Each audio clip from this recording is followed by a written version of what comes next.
Hey guys, today I'm making tomato breedie for one.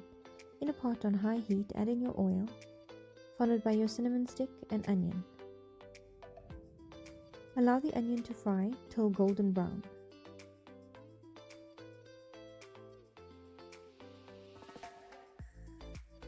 When the onions are brown, add in your meat, chili powder, garlic, and salt. Mix it well and allow it to cook on high.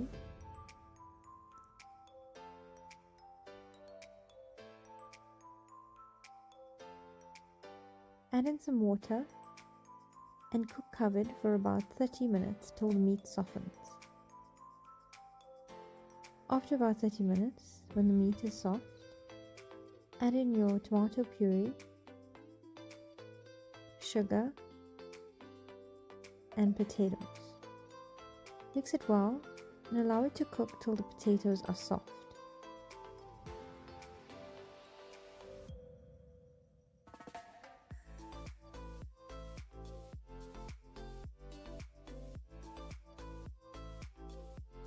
When the potatoes are soft, your tomato breedie is ready to serve.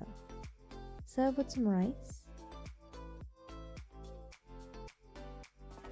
and some popper. Enjoy!